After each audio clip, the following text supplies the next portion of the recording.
Pemirsa, selama 1 pekan ini, para kepala daerah menjalani pelatihan di Akademi Militer Magelang, Jawa Tengah. Hari ini mereka ini kemudian selesai melakukan retret dan akan kembali ke daerah mereka masing-masing. Untuk membahas mengenai retret di Magelang, Jawa Tengah ini, saya masih bersama dengan Bung Pangi Caniago. Bung Pangi, tadi Bung Pangi sudah menjelaskan mengenai apa saja yang sebenarnya bisa di-highlight ya dari sepekan terakhir. Nah, jika kita mundur ke hari pertama itu kan sempat ada sedikit mungkin drama gitu ya Bung Pangi ya, bahwa para kepala daerah dari PDI Perjuangan itu sempat menunda kehadiran. Nah, Bung Pangi melihatnya seperti apa mengenai hal itu?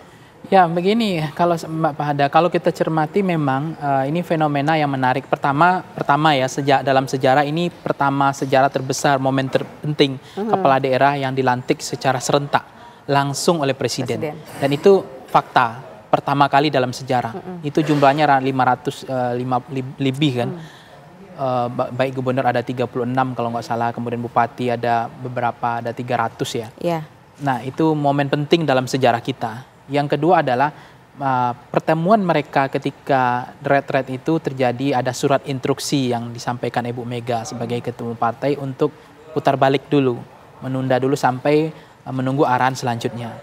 Tapi banyak juga yang 2 orang kalau nggak salah, 2 kepala daerah dari Brebes atau Grobogan di mana mereka udah terlanjur masuk, nggak bisa keluar lagi. Ada juga yang kemudian tegak lurus dengan perintah ketua umum partai. Karena mereka memahami mungkin dalam prinsip di sana partai ID-nya itu tegak lurus dengan ketua umum, petugas partai istilahnya lah. Artinya nggak berani melawan perintah ketua umum partai. Sehingga mereka ikut apa yang disampaikan oleh Ibu Ketua Umum. Jadi ada loyalitas mereka tentu menjadi terbagi split ya. Loyalitas kepada pemerintah, presiden, yang mereka dipilih oleh rakyat. Kemudian loyalitas kepada ketua umum partai. Sehingga sebenarnya kan loyalitasnya kepada partai itu selesai setelah mereka punya kesetiaan baru yang namanya rakyat dan sistem pemerintahan. Nah, itu menjadi penting. Tetapi di sisi lain mereka nggak mau juga mengatakan bahwa kami ini tidak ada apa-apanya kalau bukan karena dikader oleh partai gitu. Nah, ini yang kemudian menjadi dilema. Ada yang mereka betul-betul ikut instruksi secara penuh. Ini mungkin juga begini Mbak Fahada, testing the water juga, kayak cek ombak juga, mana kader yang nakal, mana kader yang loyal, mana yang tidak. Jadi kelihatan juga kan ujian bagi mereka. Dan itu kelihatan kan, ada yang mereka memang nggak mau berani mencoba-coba untuk melanggar perintah instruksi ini. Karena itu juga menjadi pertaruhan dari Ibu Mega kan. Kalau misalnya instruksi ini tidak diikuti oleh kepala daerah dari PDIP kan, wibawanya Ibu Mega juga akan terpengaruh. Nah, kemudian sekarang wibawanya Pak Prabowo juga kemarin agak terganggu juga. Karena apa? Karena instruksi presiden melakukan retret tidak diikuti oleh kepala daerah gitu. Tetapi memang tidak ada aturan, tidak ada sanksinya. Tetapi kan kibawaan seolah presiden tidak dipatuhi oleh kepala daerahnya. Padahal kan retret itu tujuannya kan adalah membangun emosional, chemistry antara kepala daerah. Yang kedua kan membangun program, mensosialisasikan program Astacitanya Pak Prabowo. Kemudian membangun hubungan pusat dengan daerah, hubungan yang baik. Nah, di samping memang memupuk wawasan kebangsaan, nasionalisme dan cinta tanah air, termasuk kedisiplinan dan kekompakan. Itu kan tujuannya baik sebenarnya. Retret ini sangat baik. Tetapi dalam fenomena perjalanannya kan masyarakat ada yang sentimennya positif, ada yang negatif. Kalau ingin memupuk nasionalisme, kekompakan atau patriotisme nggak perlu juga begini-gini gitu. Bisa juga, ada juga yang penting mereka cukup tidak korupsi sajalah, nggak usah terlalu banyak permintaan, nggak usah gitu. Tapi ini kan tuntutan dari masyarakat. Nah, instruksi-instruksi dari Ibu Mega kemarin, saya mencermati apa bergeningnya saya nggak tahu. Tetapi ada juga, misalnya contoh Mbak Fahada, ada juga gubernur yang belum disorot sama orang loh. Itu adalah gubernur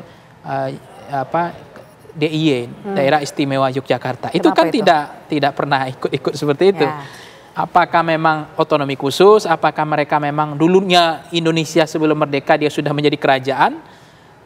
Mereka bersatu, mereka yang menyusun Indonesia. Tapi kan apakah memang kita sampaikan kepada publik bahwa Sultan Hamengkubuwono ke-10 ya, keberapa itu yang sekarang, yang Jogja itu dianggap tidak nasionalis, tidak patriotis, enggak juga kan? Gitu. Tetapi kan mereka juga punya alasan kenapa dia tidak hadir, pertimbangannya apa. Kita kan harus menghargai kearifan lokal dari masyarakat daerah. Kan nggak bisa juga Mbak Fahada semuanya harus diseragamkan. harus kearifan lokal akhirnya ditindas. Kemudian pokoknya merah putih itu harus red kan nggak bisa juga. Buktinya ada kepala daerah yang memang seperti ini gitu. Nah ini yang menjadi penting, konteks bahwa Indonesia itu nggak boleh juga kembali setback kepada era-era yang pernah kita nggak lupa sejarah penyeragaman.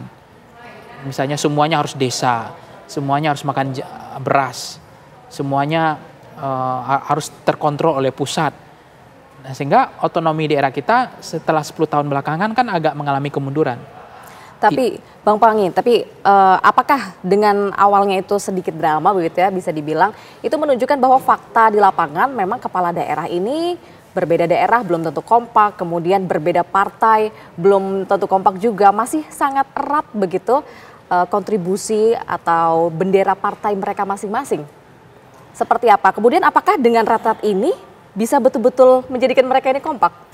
Ya, memang bicara tentang ini kan garis komando yang dianggap akan diperintahkan bagaimana kepala daerah itu kan perpanjangan tangan dari pemerintah pusat.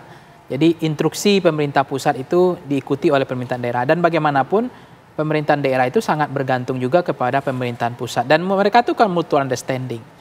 Nah, prinsipnya adalah kekompakan hari ini, persatuan hari ini dengan mereka berbacam latar belakang partai politik. Itu kan juga jadi tantangan, challenge tersendiri karena mereka belum tentu juga bisa ikut semua perintah. Buktinya hari ini yang melantik kemarin kan presidennya Pak Prabowo, tapi kan instruksi ada perintah lain yang diikuti oleh partai kepala daerah ini gitu. Karena mereka juga loyalitasnya bukan tunggal, karena mereka punya loyalitas ganda juga. Di satu sisi mereka harus loyal kepada presiden, pemerintahan, atau kepada rakyatnya, di satu sisi dia harus loyal juga kepada partainya. Apa hal kayak gitu nggak apa-apa Pak?